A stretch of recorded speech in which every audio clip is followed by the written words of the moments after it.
اعوذ باللہ من الشیطان الرجیم بسم اللہ الرحمن الرحیم رب اشرح لی صدری ویسر لی امری واحلل عقدۃ من لسانی یفقہوا قولی واجعل لی وزیرا من اہلی ربی زدنی علما ربی زدنی علما ربی زدنی علما آمین۔ بسم اللہ الرحمن الرحیم۔ آج چوتھا پارہ آغاز ہوگا آل عمران کی آیت نمبر 92۔ لن ہرگز نہیں، نیور، تنالو تم پہنچ سکتے ہو۔ ینالو کا لفظ آپ نے پڑھا ہے نا، بے نیلو مرام پڑھا ہے کبھی اردو میں، جسے عام طور پہ بے نیلو مرام پڑھتے ہیں، ہے نا؟ تو نیل اسی سے ہے۔ تنالو تم پہنچ سکتے ہو، البرا نیکی کو، بے رے رے روٹ ہوتی ہے اس کی، ٹھیک ہے، البرا نیکی کو، حتی یہاں تک کہ، حتی کا لفظ آپ اردو میں بھی استعمال کرتے ہیں۔ تنفقو نون فے قاف، نفق خرچ کرنا، نانو نفقہ کا لفظ بھی اسی سے ہے۔ تنفقو تم خرچ کرو، مما اس میں سے جو، من اور ما ہے تو کمپاؤنڈ بن کر مما اس میں سے جو، تو حبونا تمہیں پسند ہے، تم پسند کرتے ہو، ہے بے بے ہے نا، حب، حب کیا ہوتا ہے؟ کسی چیز کو چاہت رکھنا۔ کیسی چاہت؟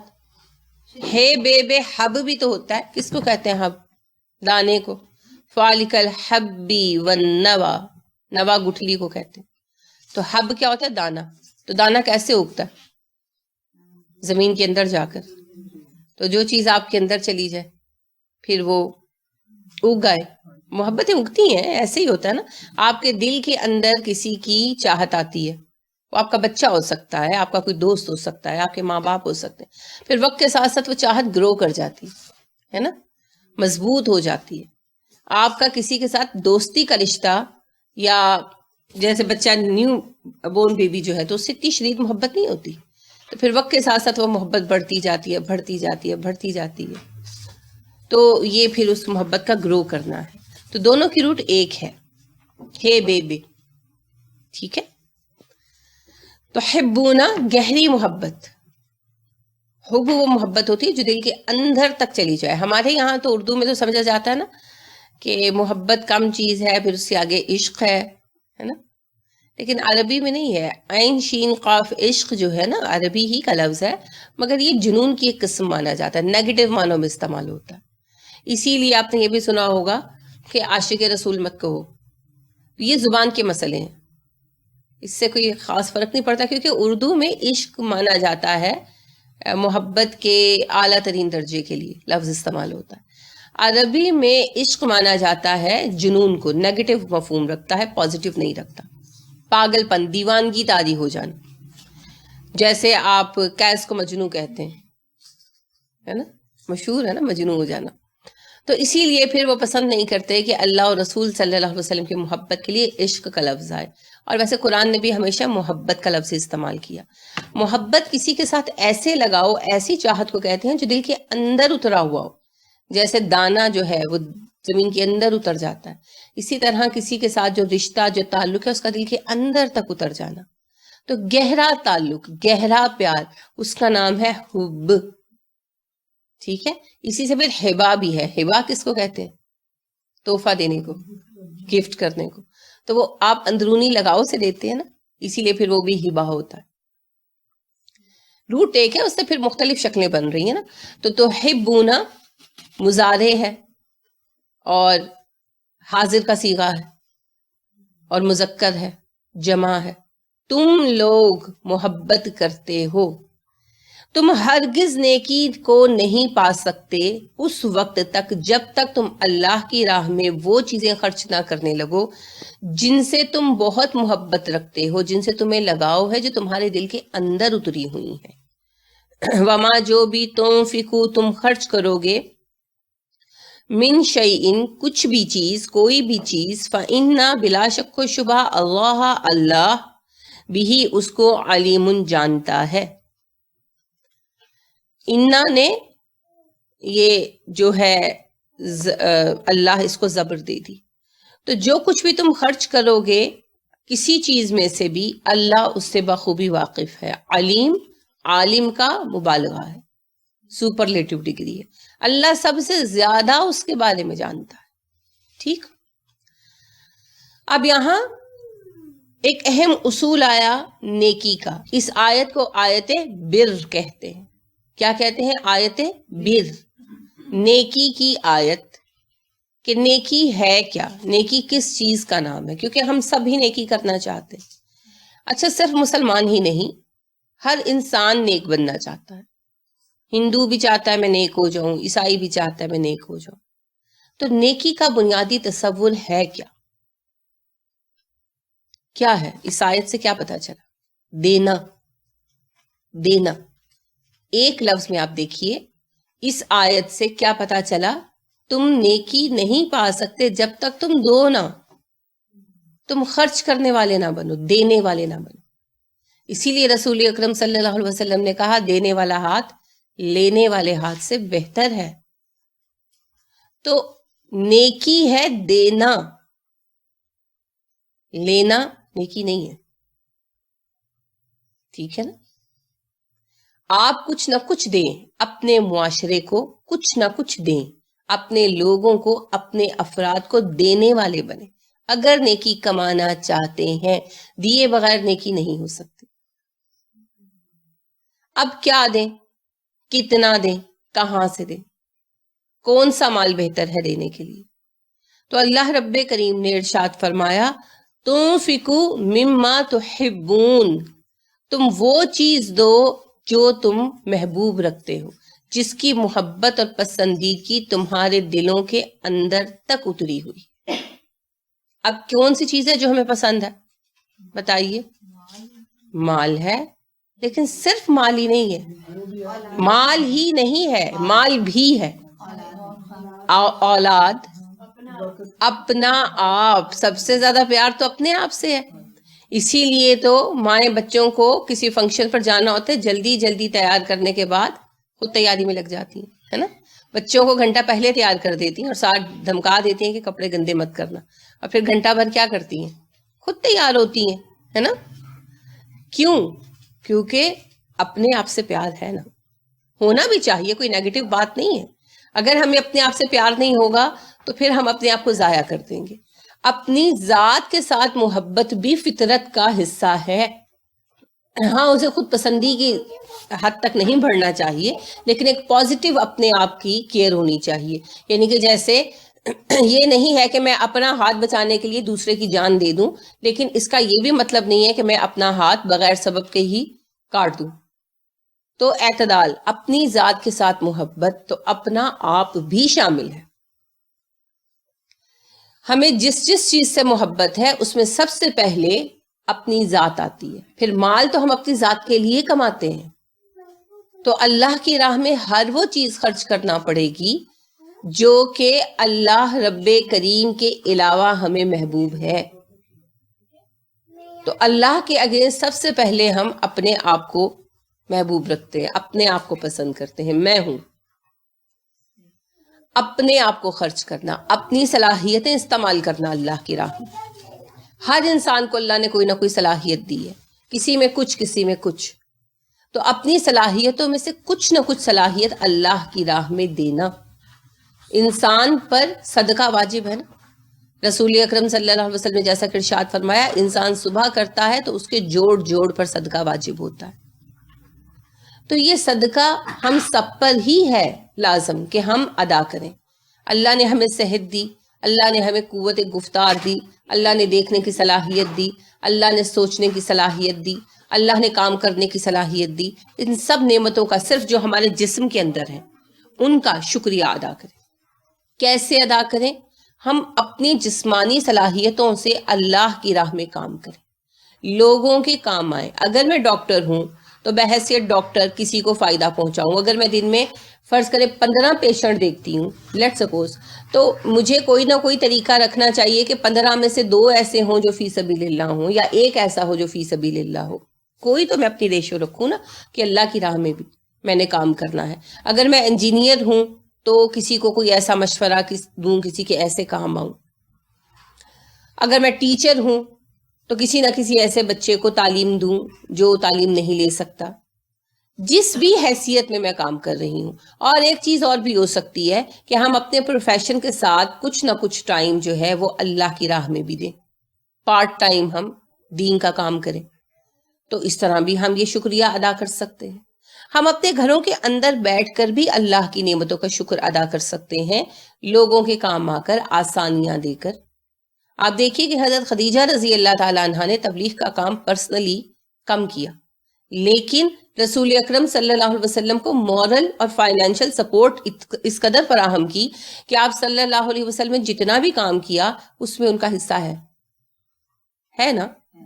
تو یہی بات ہے کہ ہم جس طرح کسی کو ہیلپ کر سکیں کریں، اپنی ذات سے لوگوں کو فائدہ دیں. مومن دوسروں کے لیے نفع بخش ہوتا ہے. رسول اکرم صلی اللہ علیہ وسلم نے ارشاد فرمایا تم میں سب سے بہتر وہ ہے جو انسانوں کے لیے سب سے زیادہ نفع بخش ہے. اصول ہے نا، آپ کو سونا کیوں محبوب ہے؟ کیونکہ وہ زیادہ نفع بخش ہے. آپ تانبے کی نسبت سونے کا زیور لینا زیادہ پسند کرتے ہیں، کیونکہ سونا جب بکتا ہے تو زیادہ منافع دے کر جاتا ہے. اگر آپ سونے کی بجائے ہیرا خرید سکیں تو آپ ہیرا خریدیں گے، کیونکہ وہ آپ کو سونے سے بھی زیادہ فائدہ دے گا بوقت ضرورت. تو ہر کوئی وہ چیز چاہتا ہے جو نفع بخش ہو. آپ پودا بھی لگاتے ہیں تو آپ دیکھتے ہیں کہ اچھا جو زیادہ پھل دینے والا پودا ہو وہ لگائے. تو پھر انسان کو وہی انسان اچھے لگتے ہیں جو فائدہ دینے والے ہیں، نفع دینے والے ہیں. تو ہمیں کہا گیا کہ تم میں سب سے بہتر وہ ہے جو دوسروں کے لیے سب سے زیادہ نفع بخش ہے. اب نفع صرف پیسے سے نہیں ہوتا، بات سے. آپ اداس بیٹھے ہیں کسی بھی وجہ سے، شوہر سے جھگڑا ہو گیا یا کوئی نقصان ہو گیا یا ویسے ہی کوئی ریزن نہیں ہے. بعض اوقات ہوتا ہے نا دل ایسے ہی پریشان ہوتا ہے، سوچتے ہیں کیا ہوا، کیوں پریشان ہے، سمجھ نہیں آ رہی، بس طبیعت پہ ملال سا آ رہی ہے، افسردگی کی کیفیت دل و دماغ پر آ رہی ہے. تو کوئی ایسا بندہ آ جاتا ہے جو بہت ہنس مکھ ہوتا ہے، خوش مزاج ہوتا ہے، اور آپ اپنی ساری کیفیت بھول جاتے ہیں. ہوتا ہے نا، آپ کو اس سے نفع ہوا اور وہ چلا جاتا ہے، پھر آپ کہتے بھی ہیں میں بہت اداس تھی تو فلاں آیا تو بس میرا تو مزاج ہی چینج ہو گیا، تو میں اب بہت اچھا محسوس کر رہی ہوں. ایسا ہوتا ہے نا. اور کبھی آپ محفل میں ہیں، آپ کی بیٹی کی شادی ہے یا بہن کی شادی ہے، بہت خوش ہیں، سارے بہت خوش ہیں، اور آپ کا کوئی ایسا رشتہ دار، فرض کریں نند آ جاتی ہیں جو بہت جھگڑالو ہیں، تو ان کا موڈ آف ہے، وہ بیٹھ گئی آ کر، تو آپ کی کیا ہوتی ہے، ساری خوشی غائب ہو جاتی ہے نا. آپ ٹینشن میں آ جاتے ہیں. ان کا موڈ نہ خراب ہو، ان کو صحیح پلیٹ دو، امی جا کے مل لیں، باجی جا کے مل لیں. وہ آپ کے ارد گرد والوں کا بھی موڈ خراب ہو جاتا ہے نا. وہ بیچارے شو نہیں کراتے مگر دل کے اوپر بوجھ زیادہ آ جاتا ہے. جب وہ بندہ جاتا ہے تو وہ بوجھ ہٹتا ہے دوسروں کے، لیکن جو متعلقہ بندہ ہوتا ہے وہ پھر بھی پریشان رہتا ہے. میں ویسے ایک نند کی بات کر رہی ہوں، نوٹ نیسیسری کہ وہ نند ہی ہو، کوئی بھی ایسا ہو سکتا ہے. لیکن اگر فرض کرے نند ہو تو پھر بچیوں کو کیا ٹینشن ہوتی ہے، اچھا چلی کیوں گئی جلدی، کھانا کھائے بغیر چلی گئی، پتہ نہیں اب کیا بات ہے، اب گھر جائیں گے تو کیا ہوگا، ہے نا. اب وہ شادی کی ساری خوشی بچیوں کے دل سے ختم ہو جاتی ہے. یہ کیا ہے؟ یہ ذات سے دیا ہوا نفع اور نقصان ہے. ہم اس طرح بھی ایک دوسرے کو دے سکتے ہیں، خوشی یا ٹینشن، یہ ہم پر انحصار کرتا ہے. اور چونکہ اسی خوشی سے آگے راستے بنتے ہیں تو بہت بڑا صدقہ ہے، اور اسی ٹینشن سے مصیبتیں کھڑی ہوتی ہیں تو لہٰذا پھر بہت بڑا نقصان ہے. ہم کہتے ہیں لوگ کیا ہوا، اس نے مجھے اچھی طرح سے پوچھا نہیں، یا اس کی بہن آ کر ملی نہیں، یا مجھے کھانے کے لیے جو پلیٹ پکڑائی وہ ٹھیک نہیں تھی، یا میرے آگے پیچھے نہیں پھرے، تو ہو گیا میرا موڈ خراب. میں نے کہہ دیا، سچی بات کہی، میں نے کون سی جھوٹی بات کہی، میں نے کون سا گناہ کا کام کیا. اچھا اب آپ دیکھیے کہ فرض کر اسی طرح نند ہی ہے اور جھگڑا ہو گیا گھر آ کر، تو میاں بیوی بھی لڑیں گے. تو میاں بیوی کو کون لڑاتا ہے؟ شیطان لڑاتا ہے. تو پھر شیطان تو بن گئے، اور کیا پیچھے رہ گیا. ہم لوگ کہتے ہیں نا کہ میں نے تو سچی بات ہی کہی، میں نے کون سی غلط بات کہی، انہوں نے مجھے پوچھا ہی نہیں، میں نند ہوں یا میں ساس ہوں، مجھے اہمیت نہیں دی، میں فلاں ہوں. اب آخری نتیجہ کیا نکلتا ہے؟ میاں بیوی کی لڑائی. کیونکہ پھر بیوی کا بس کسی اور پہ تو چلتا نہیں، پھر وہ کمرے میں آ کے میاں سے بولتی ہے، اب میاں کہتا ہے میں کیا کروں، پھر کیا ہوتا ہے؟ لڑائی. اب یہ لڑائی کس کو محبوب ہے؟ شیطان کو، اور اللہ رب کریم کو سب سے زیادہ ناپسند ہے. تو شیطان بن گئے، اور پیچھے کیا چھوڑا؟ وہ کام کیا جو شیطان کا پسندیدہ اور اللہ کا مبغوض ترین کام ہے کہ سب سے زیادہ ناپسندیدہ چیز ہے میاں بیوی کا لڑنا. لیکن اس لیول تک معاملات کو لے آتے ہیں پھر کیا کہتے ہیں میں نے تو سچی بات کی تھی, میں نے کون سا جھوٹ بولا تھا. ہر وقت اپنی ذات کے لیے سوچنے والے لوگ دوسروں کے لیے مسئلہ بن جاتے ہیں.